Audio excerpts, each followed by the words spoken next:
위기에 처한 나라를 구하기 위해서 분연히 일어선 역사 속 주인공, 우리는 그를 영웅이라고 부릅니다. 근데 영웅하면 떠오르는 이미지는 전장 선봉에 서서 무기를 들고 군사를 지휘하는 장수의 이미지가 먼저 떠오르게 되는데요. 그러면 남자들만 오직 영웅으로 기억되는 걸까요? 우리 역사 속에 여자 영웅은 없었던 걸까요? 오늘은 나라를 구하기 위해서 손에 총을 쥔 최초의 여성 의병장 윤희순 의사를 만나러 시간 여행을 떠나시겠습니다. 구한말 춘천으로 함께 떠나시죠.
그분이 낯선 분이 아니라 사실 의병 활동을 하신 잘 봤으니까. 나라는 없어졌어요.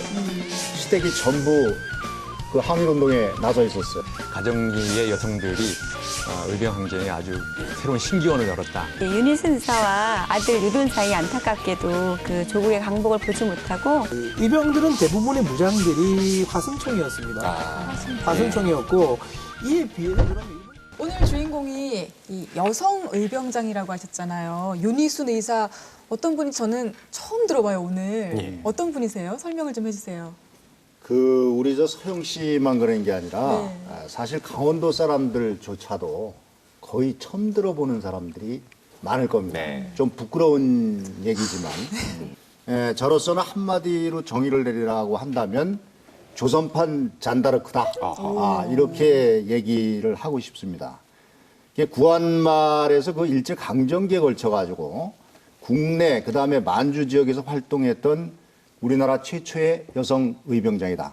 초기에는 이제 그 간접적으로 의병을 지원하는 활동에 머물렀지만 나중에 그 한일합방이 되고 난다면은 만주로 망명을 해서 거기에서 본인이 직접 의병장이 되어가지고 항일운동을 벌이던 중에 76세로 향년 76세로 별세를 하시게 되는 그런 분입니다.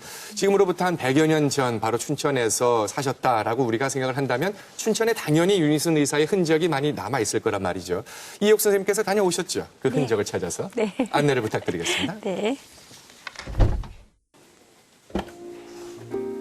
윤희순 의사의 자취가 남아있는 곳 춘천 가정리입니다. 이곳에서 윤희순 의사가 생활했는데요. 여전히 후손들은 마을에 남아 있습니다. 여인의 목소리가 담장을 넘지 않던 시절, 한국을 넘어 중국 땅에서도 의병 활동을 했던 윤희순 의사. 그는 어떤 인물일까요? 안녕하세요. 안녕하세요. 애국지사 윤희순 기념사업회 유연경 회장입니다. 윤희순 의사의 흔적을 찾아서 오늘 왔는데요. 네. 여기가 맞나요? 네, 맞습니다. 잘 오셨어요. 그러면 윤희순 의사가 이곳에서 언제부터 살았죠? 그분이 16세 일로 결혼을 해 오셨습니다. 그래서 중국으로 망명하기까지 계속 여기서 독립운동을 지도하면서 사셨죠. 윤희순 의사의 그 생활이 넉넉하지 않다고 알고 있는데 실제 생활은 어땠나요? 생활이 어려웠죠. 남편분께서는 그 스승님 따라서가 생활하시고 부인은 그 윤희순 의사님께서는 시어른들 모시고 여기서 생활을 하니까 수입이나 이런 게 없었죠. 그래서 숫장수들에게 숯을 구워서 냉기기도 하시고 그랬다고 얘기가 있습니다. 독립운동은 어떤 활동을 주로 했는지요? 처음에 시작은 이제 패전병들이 의병 패전병들이 마을에 내려와서 밥 달라고 그랬을 때 아녀자들이 다 피했어요. 무서워서. 네. 그랬을 때 피하면 안 된다. 우린 저 사람들이 우리를 위해서 나가 싸우다 왔기 때문에 밥을 헤매게 된다 그러면서 자기의 집 저 식량 있는 걸 다 밥을 해서 주셨어요. 자기네 떼거니가 없이. 그래서 그걸 이웃 사람들이 알고 쌀을 마서 식량을 대주시면서 한 사람 한 사람 설득을 했어요. 윤희순 의사님께서. 그래서 그게 시작으로 밤에 회의하는 모임이 돼버렸습니다. 그래서 한 사람을 설득하면서 우리도 같이 독립운동을 하자. 그래서 설득을 해서 여성 30명, 이름도 없는 성씨만 가진 여성들이 30명이 모여서 독립운동에 같이 참여하게 됐죠. 그러면서 그분이 독립운동을 하신 거는 상당히 많이 하셨죠. 병기를 만들고 군량비를 걷고 또 태극기를 유멍 치마를 찢어서 태극기를 만들어 걸어주셨고 또 그 의병하다 다친 사람들의 약재를 만들어 주셨고 화약을 만드셨고 여러 가지 무기를 만들어서 보내주셨죠. 전쟁터로. 예. 윤희순 의사가 노랫말을 지은 안사람 의병가 들어보시죠.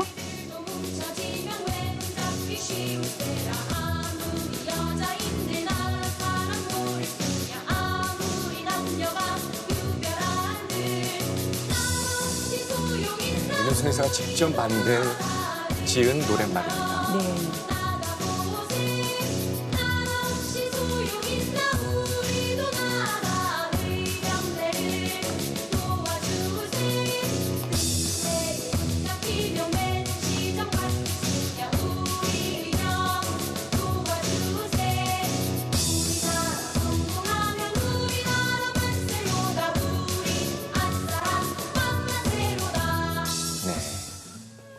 여성들을 의병운동에 동참케 했던 지도자로서의 면모가 가사에서 느껴지시죠? 정말 그렇습니다.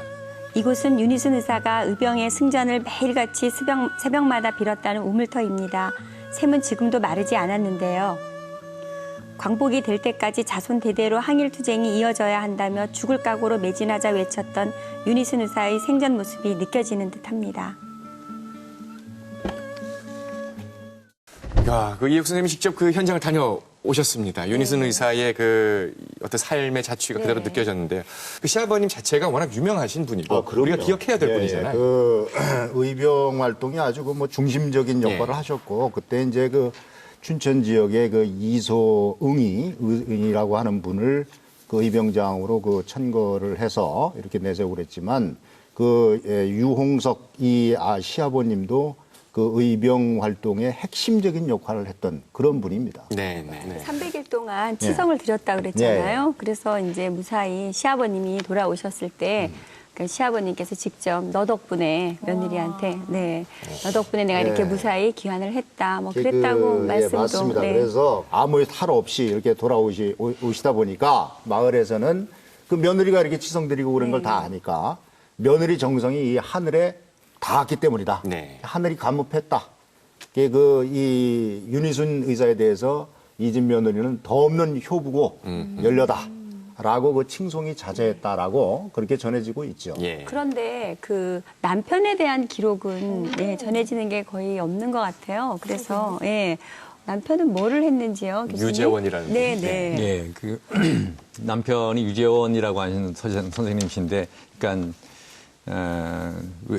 외당 유홍석 선생님의 이제 아들님이신데, 사실 그 남편분에 대한 기록은, 유재원 선생님에 대한 기록은 뭐 거의 없습니다. 그 당시에 아마 기록에서 나와 있지는 않지만은 유재원 선생님도 아버지를 따라서 제천의병에 참여한 것으로 이렇게 생각됩니다. 그리고 그래서 이제 남편하고 시아버지가 의병에 참여를 하고 그렇기 때문에 이제 윤희순 여사는 집에서 가족을 돌보면서 기도를 하시고 이제 그렇게 생활했던 것 같습니다.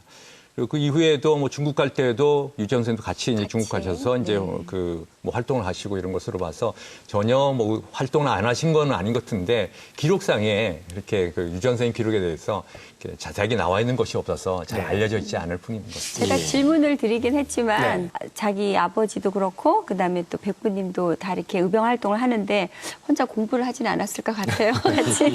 대부분 그 남성들이 중심이 돼서 의병 활동이 전개되어졌고 윤희순 의사 같은 경우에는 거의 뭐 예외적인 그런 경우라고 이제 말씀드릴 수 있겠습니다.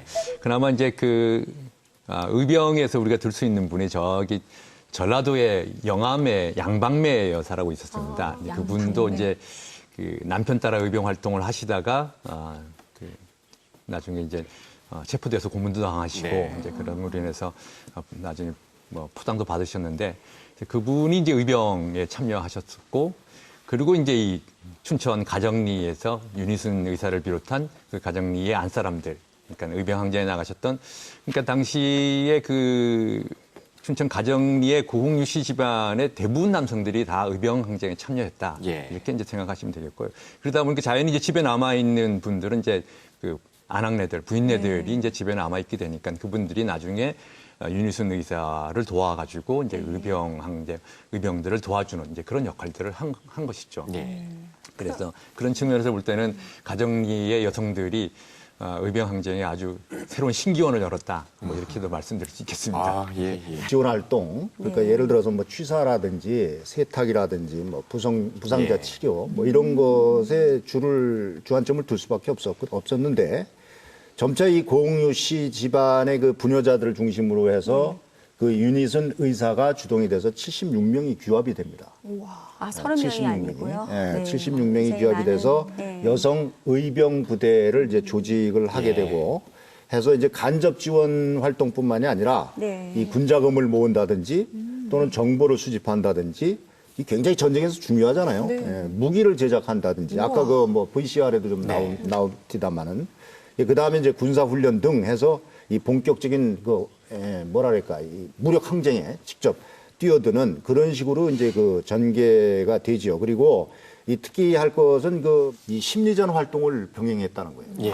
그러니까 이 전쟁에서 상당히 우리 문 기자님 어떻습니까? 심리전이라는 게 굉장히 중요하잖아요. 상당히 중요합니다. 상당히 중요한데 그것이 이제 그 수단이 아까 나온 대로 그 안사람 의병가라든지 또 뭐 여러 가지 의병들을 이렇게 용기를 북돋우고 또 거기에 이렇게 결집을 하게 하는 그러한 그 노래라든지 글을 통해 가지고 이 진중의 어떤 심리적인 이 상황도 좀 이렇게 유리한 쪽으로 끌고 가고 또 적에 대해서는 어떤 위협감도 주고 말이죠. 공포감도 주는 이런 심리적인 활동까지 현대전으로 병행을. 봤을 때 딱 맞아 떨어지는데요.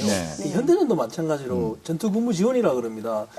우리가 싸우는 사람은 피 흘리고 막 싸운다고 생각만 하는데 군인들이 아니거든요. 실제로 그 한국 전쟁 때도 그렇지만 뭐 H 부대라 그래서 지게진 부대가 있었고 어무자 부대가 있듯이 실제적으로 그 무거운 탄약을 군인들이 다 옮겨갈 수가 없습니다.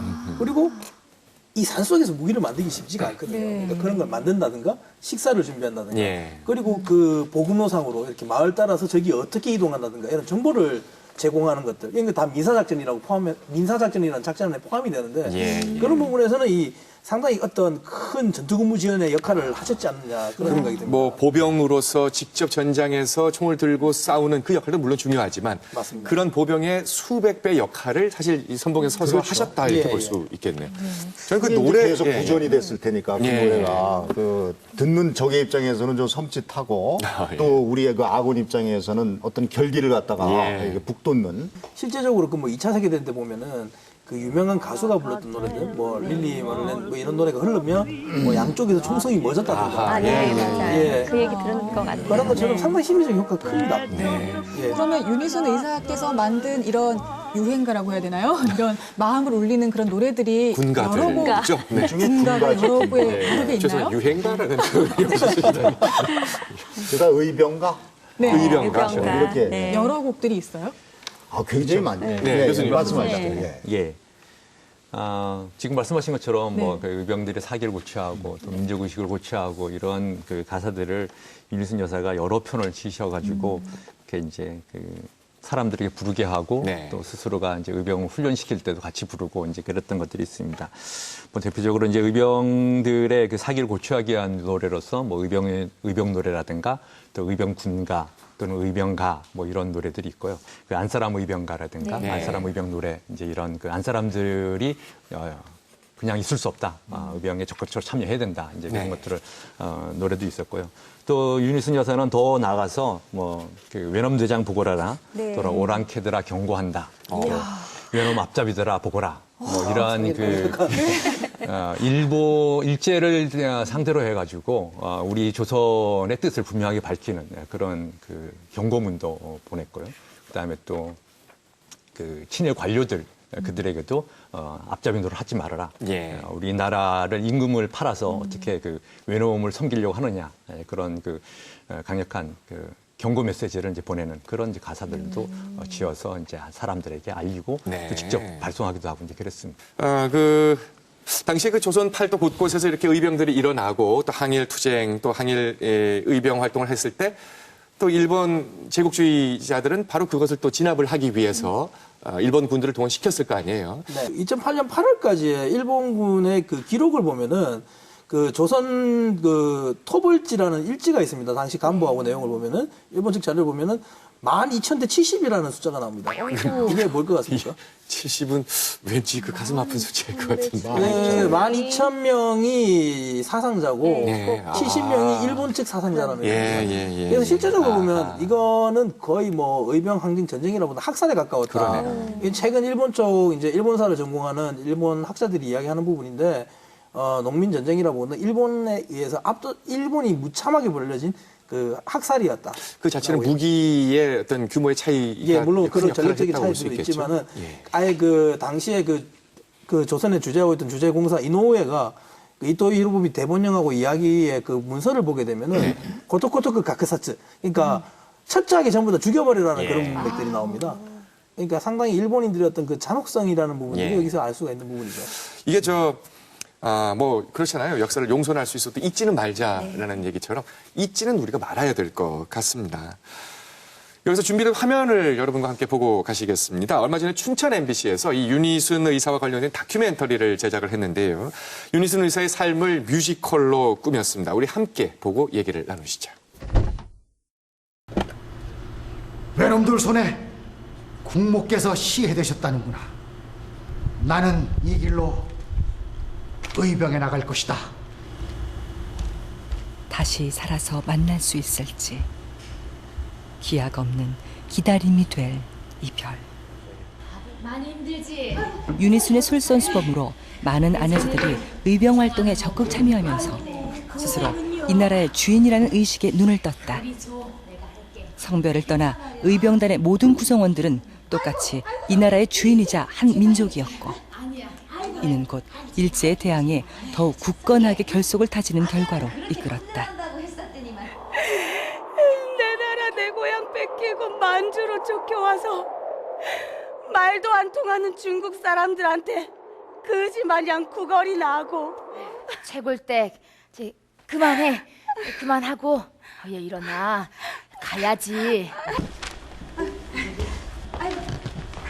노학당의 교장으로서 밤낮으로 뛰며 안녕하세요. 한국인은 물론 현지 중국인에게도 깊은 인상을 남긴 윤희순. 여러분, 우리는 역사를 바로 알고 배워야 합니다.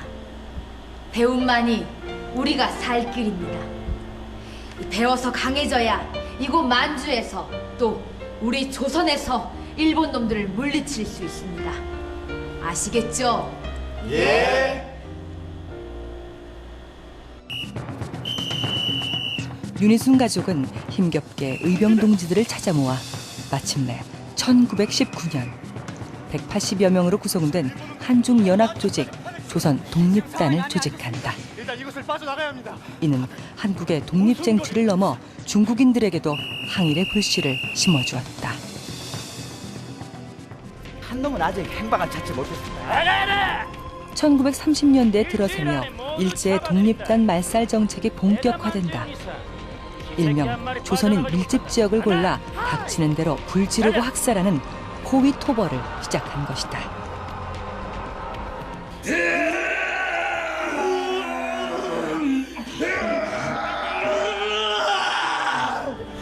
나는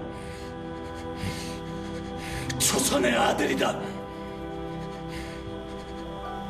이 한 몸 죽을지언정 내 나라 조선을 반드시 지켜낼 것이다. 꺾일지언정 결코 굽히지 않았던 신념. 심한 놈. 조국을 사랑한 대가는 가혹했다. 끝까지 조국과 민족을 배반하지 않았습니다. 나라와 가족, 자식조차 빼앗겨야 했던 비극적 운명. 더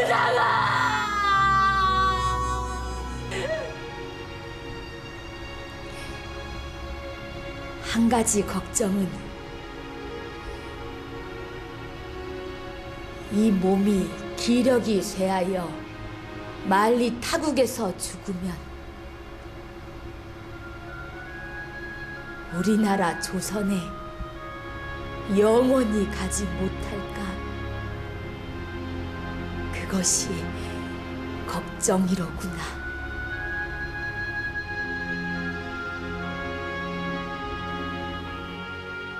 끝내 차디찬 타국에서 생을 마감한 윤희순.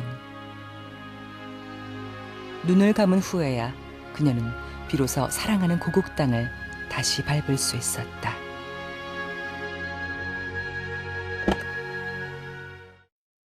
지금 이제 윤희순 의사가 한일합방 이후에 네. 중국 만주로 이주를 하신 거잖아요. 네네. 왜 그러셨을까요? 거꾸로 한번 질문을 살짝 드려볼게요. 그런 상황에서 한일합방이 됐어. 나라는 없어졌어요. 그 전에 시댁이 전부 그 항일운동에 나서 있었어요. 그럼 어떻게 됐겠어요? 거기서 살 수 있지 않겠죠? 어렵겠죠? 살겠네요. 예, 당연히 어렵고 거기 가서 어떻게 살았겠어요?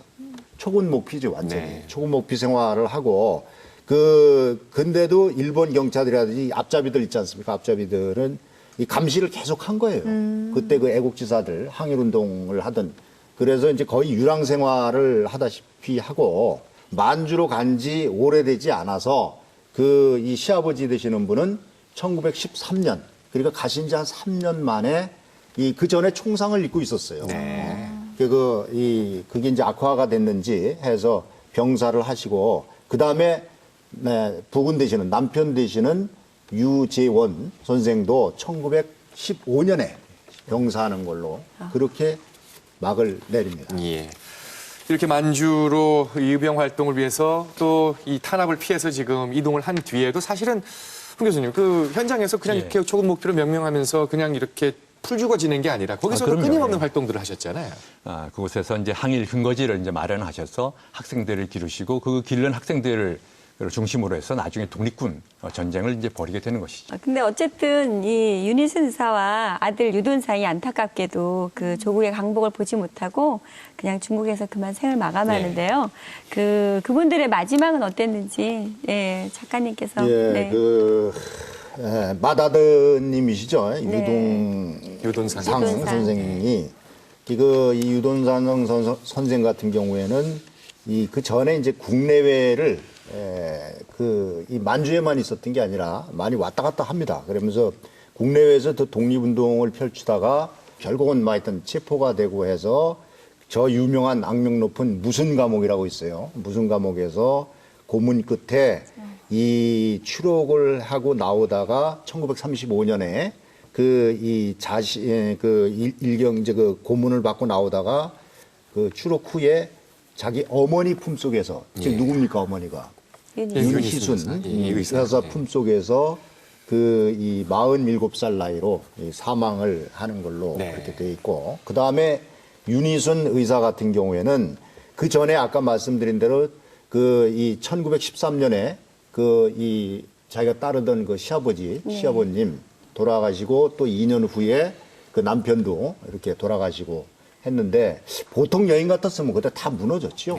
심리적으로. 근데 그때마다 결기를 보였어요. 우리가 이러고 있을 때가 아니다 해서 오히려 그 자식들을 갖다가 독려를 하고 이렇게까지 버티다가 이 1935년에 그 맏아들 유돈상 선생께서 이렇게 돌아가시게 되면서 그때서부터는 이 윤희순 의사도 식음을 전폐를 해요. 그러니까 심리적으로 무너지는 거지. 그래가지고 그렇죠. 그러니까 시아버지나 남편하고도 또 다른 거지. 아드님 같은 경우에는 그래가지고 이 유돈상 선생이 돌아가신 지 12일 만에 식음을 전폐한 끝에 그분도 76세 연세로다가 향년 76세로 삶을 마감하는 그렇게 되는데 이른바 이 철의 여인인데 이 철의 여인도 알고 보면 한 자식을 끔찍히도 사랑하던 보통의 어머니였다. 이렇게 생각해 볼 수 있겠습니다. 네.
이곳은 춘천 시립도서관입니다.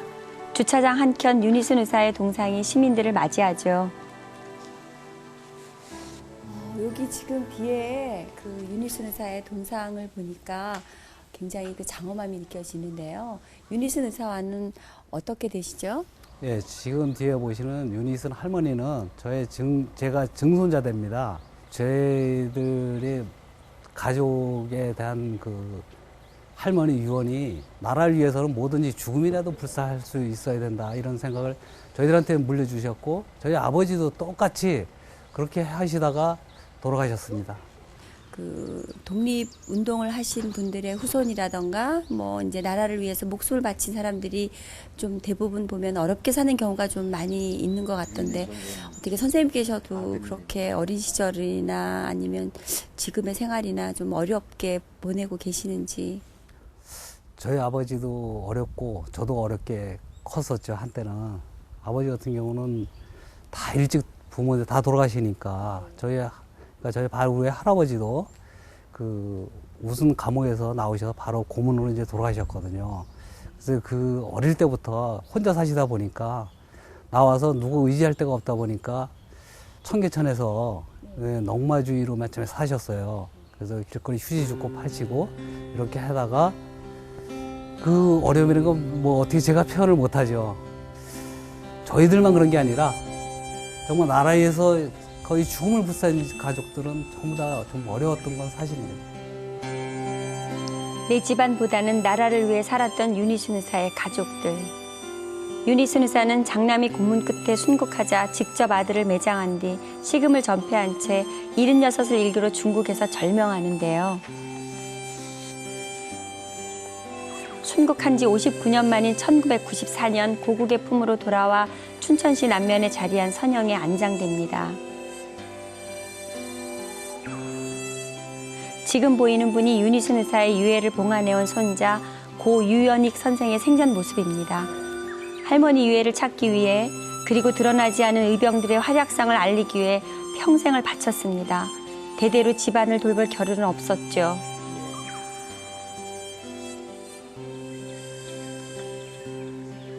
윤희순 의사의 묘소를 찾아가는 길입니다.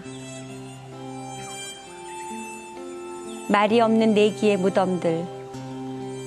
구국항쟁의 역사적 소용돌이에 목숨을 바쳐 가족 부대라고 불리던 한 집안 4대의 무덤입니다.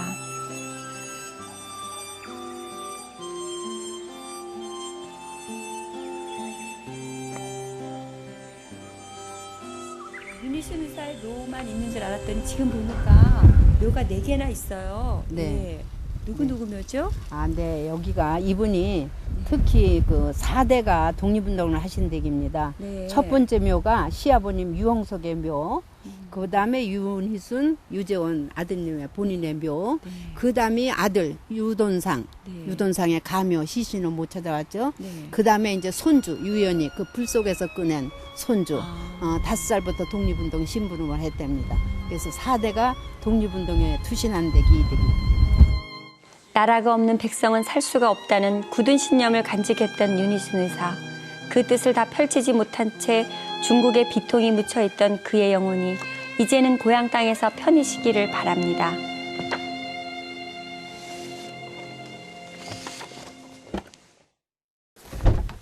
네, 화면을 보면서 이 마음속이 좀 숙연해졌습니다.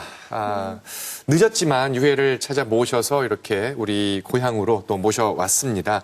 근데 이 발굴, 송환 이 작업들이 결코 쉽지 않았을 것 같습니다. 예, 교수님 그 과정에 대해서 잠깐 좀 언급해 주시죠. 예, 화면에서 나왔습니다만은 그 이제 윤희순 의사의 손자분이 이제 전 강원도 그 광복회 강원도 지부장이셨던 네. 그 유연익 선생님께서 친손자이신데, 그러니까 유연익 선생님께서는 그 당시 그 중국에서 태어나신 분이십니다.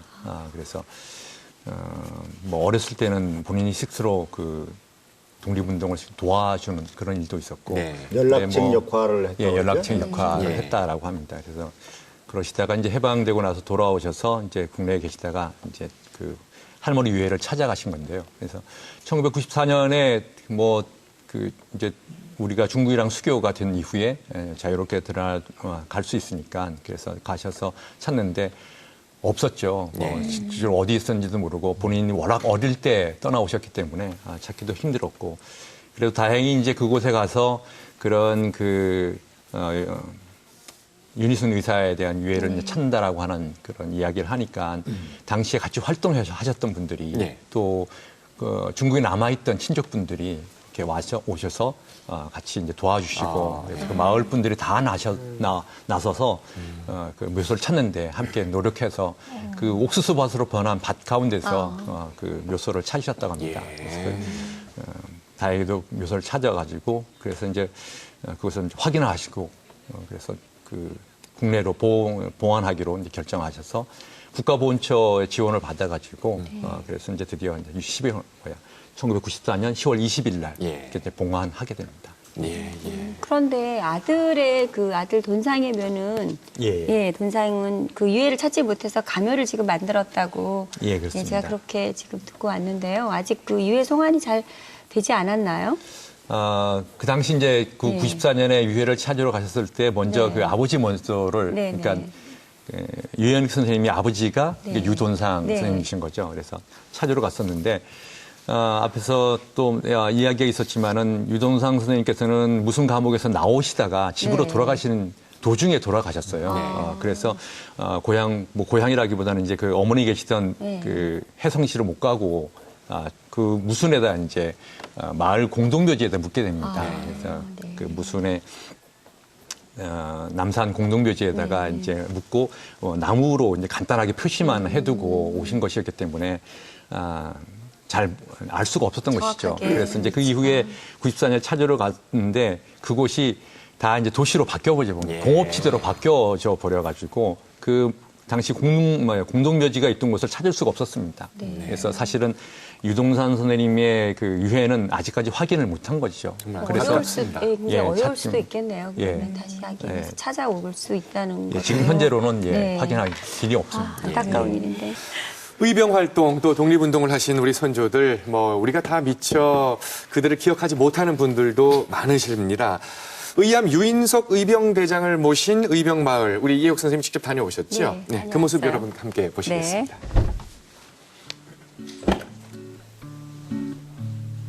조선 후기의 학자이자 의병대장이었던 의암 유인석 장군의 기념관에 가봤습니다.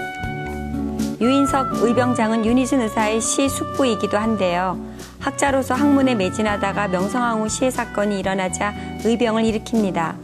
이후 의병 총대장으로 강원도와 충청도 일대에서 활약을 하죠. 유인석 의병대장님은 어떻게 돌아가셨죠?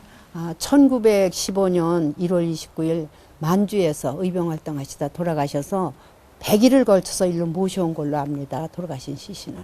그러면 올해로 한 100주년 정도가 돌아가신 지가? 유인석 장군의 100주년 기념 행사를 지금 하고 있습니다. 유인석 의병장의 영정을 모신 의열사인데요. 나라를 잃자 붓을 던지고 그 손에 창을 쥔 채 항일투쟁을 지도하지만 광복을 보지 못한 채 중국에서 향년 74세로 순국합니다.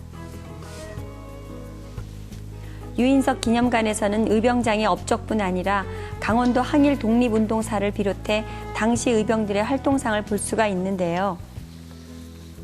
우리나라를 침입한 일본군이 가지고 있던 총검에 비해 의병들의 무기는 너무나 열악했습니다. 그럼에도 불구하고 목숨을 걸고 항거했던 거죠. 윤희순 의사의 흔적은 이곳에서도 만날 수 있었습니다. 충효와 충의의 뜻이 담긴 그의 가르침을 적은 친필 기록입니다.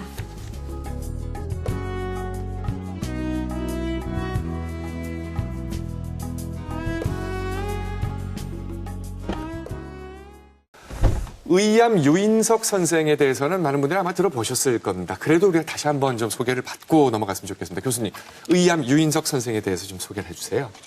간단히 말씀드리면은 우리가 지금 의병에 대해서 얘기를 하고 있는데요. 그러니까 의암 의병들이 한말 의병들이 주로 이제 화서 이항로 선생님의 그 문인에서 주로 많이 나오셨는데 그 화서 이항로 선생님의 문인들 가운데서 마지막 스승이셨던 분이 의암 유인석 선생님이다 이렇게 말씀을 드릴 수 있겠고요. 그리고 이제 그런 그 한말 의병들 전체 총 그 인도하셨던 그런 분이라고 말씀드릴 수 있겠습니다. 그래서 을미 의병 때는 문인과 제자들의 그 요청에 의해서 영월에서 의병장에 올라오셔서 호자 창의진이라고 하는 의병대를 조직하셔서 제천과 충주 지역에서 활동을 하셨고요. 그 이후에 이제 의병 가족들을 데리고 또 의병대를 데리고 중국으로 망명하여 가셔서는 중국에서 항일 그 운동의 어떤 근거지를 마련하셨고 그 이후에 또 러시아 쪽으로 이주를 하셔서 그곳에서는 뭐 권업회라든가 또 성명회라든가 이런 단체를 주식해서 활동하시기도 하셨고요.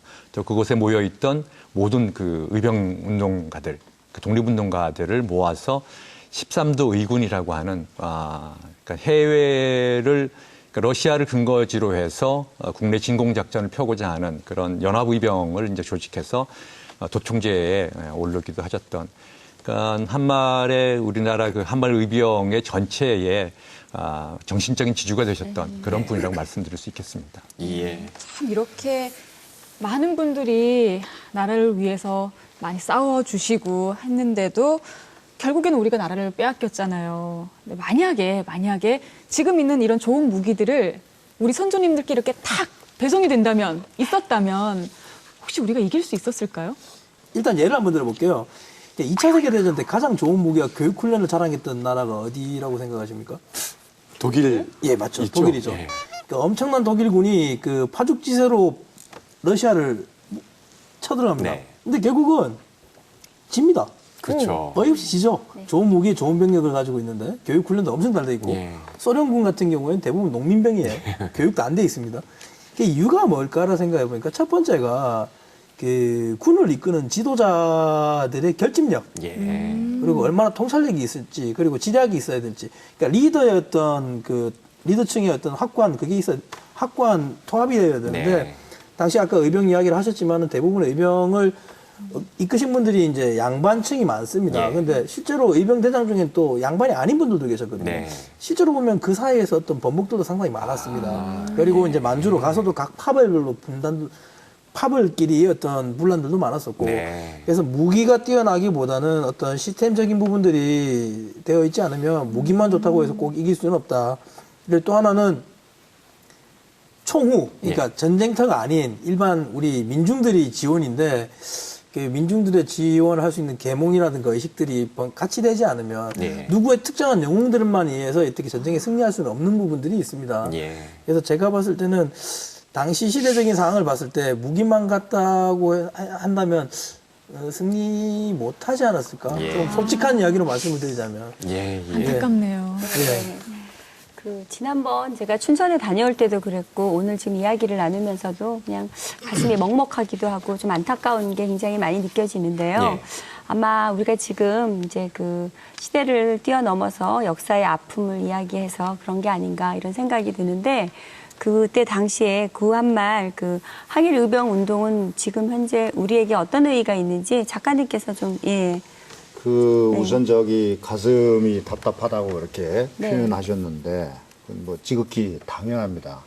우리가 오늘 뭐 계속 얘기를 해왔지만 이 구한말의 그 의병 활동이라는 게 이제 1895년에 을미 의병, 그 을미사변을 필두로 해서 일어났던 그 을미 의병에서 비롯돼 가지고 1905년에 이른바 을사조약 때문에 일어났던 그 을사의병, 그 다음에 1907년에 그 정미조약, 또 뭐 군대도 해산시켜버리고 고종도 퇴위되고 했던, 거기에 이제 그 촉발했던 그 정미의병, 이렇게 이어져 가지고 맹렬한 그 항일 투쟁을 벌이지만 결국은 1910년에 가서 이 소위 합방이든 병합이든 나라를 빼앗기는 그런 상태로 빠져드니까 이게 가슴이 답답할 수밖에 없다.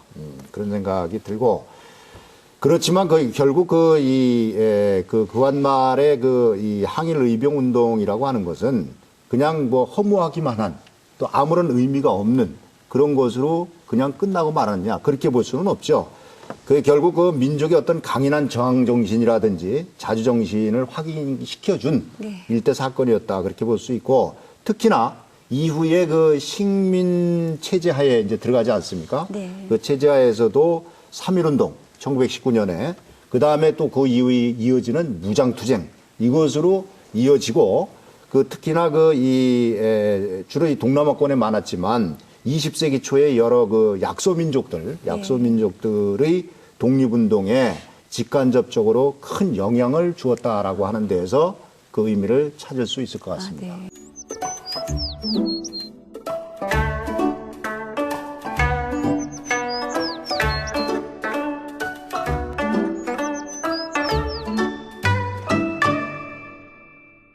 오늘 역사 가정 좀 독특한 이 비유를 들어보겠습니다. 우리가 뭐 평행이론과 관련해서 얘기할 수도 있겠는데요. 우리 윤희순 의사와 잔다르크를 비교해서 한번 정리를 하겠습니다. 제가 봤을 때 한마디로 짧게 설명하기는 예. 되게 힘든데 다른 듯 닮은 두 여성이라고 표현하는 게 가장 압축적이지 않을까. 왜냐하면 잔다르크는 미혼이었고 예. 그리고 그 농부의 평양 빈민가의 그 딸이었습니다. 반대로 이제 그 윤희순 의사께서는 그 어머니셨고 예. 또 한편으로는 이제 명망가 유학 뭐 물론 이제 가정 형편은 어려우셨지만은 그 교육받은 집안이었고 이런 차이. 아하. 이제 그렇지만 이제 또 다른 차이점은 죽어서의 평가가 어떤가. 예. 잔다르크는 살아서의 평가가 샤를 치세에 정말 철저히 이용당했지만 네. 그 이후로는 어떤 그 잔다르크의 희생이라는 게 부각이 됐지 않습니까? 하지만 윤희순 이사께서는 이 사후에도 그렇게 높은 평가를 제대로 받지 못하고 있는 게 아닐까. 그래서 저는 다른 뜻 닮으면서 네. 다른 두 사람이라고 그렇게 생각이 듭니다. 아, 예, 와닿습니다. 그럼 옹 교수님은 어떻게 비교를 하실 수 있을까요? 잔다르크와 윤희순 의사를 비교한다면? 예, 글쎄요, 뭐 시대도 다르고 또 국가 상태도 다르고 또 잔다르크는 뭐 국왕의 그 지원을 받아서 투쟁했던 분이고 네. 윤희순 여사는 전혀 뭐 그럴 지원도 없이 그 정말 맨몸으로 나섰던 예. 분이시고 그래서 뭐 비교하기 적당하지는 않겠지만은 남성이든 여성이든 어쨌든 국가가 위기에 처했을 때는 누구든 그 나서서 국가를 위기에서 구하고자 하는 마음은 같은 마음이 아니었을까 그런 의미에서 잔다르크나 윤희순 의사나 어떤 같은 뜻을 가지고 이렇게 나서서 앞장 싸워주지 않았을까 그런 생각을 해봅니다. 예. 저는 비교하기 이전에 그 잔다르크는 프랑스의 영웅으로 모두들 다들 알고 있잖아요. 하물며 뭐 시중에 그 어린아이들이 보는 책에도 굉장히 이렇게 그 훌륭한 여인으로 묘사가 되어서 초등학생들도 거의 다 알고 있고 전 세계적으로도 유명하게 그렇게 알고 있지만 그 윤희순 의사는 우리가 지금 강원도에 살고 있잖아요. 강원도 사는 사람들조차도 그 이름을 잘 기억하지 못하는 사람들이 대부분이거든요. 그래서 그 이번 촬영을 하면서 저는 굉장히 좀 저 자신에게도 그랬고 좀 이거는 우리가 수치가 아닌가 저는 그런 생각을 좀 해보면서요. 누가 더 낫다 어떻다 이런 거보다 그 윤희순 의사의 어떤 그 저항적 민중관, 그 다음에 또 여성의 어떤 평등관, 예. 자주적 민족관 이런 거를 우리가 좀 더 배워서 현대사회의 어떤 그 시민사회의 어떤, 시민의 한 사람으로서 그런 역할을 좀 할 수 있는, 그런 사람으로 거듭났으면 좋지 않을까, 그렇게 전하고 싶습니다. 러일 전쟁이라는 게 있었죠. 그죠? 예. 러시아와 일본이 붙었던 러일 전쟁에서 이 일본의 그 영웅이, 일본이 이기지 않았습니까? 영웅이 노고 헤이하치로라고 하는 사람이에요. 그렇죠? 예. 노고 헤이하치로가 러일 전쟁에서 이기고 그 승전을 기념하는 기념식장에서 평가를 하기를 그 넬슨을 영국의 유명한 그 제독 넬슨을 끌어들이면서 넬슨하고 거의 같은 반열에서 이렇게 평가를 했지만 이순신 장군 얘기가 나오니까 이순신 장군에 대해서는 감히 자기가 범접할 수 없는 그런 인물로 묘사를 했어요. 왜?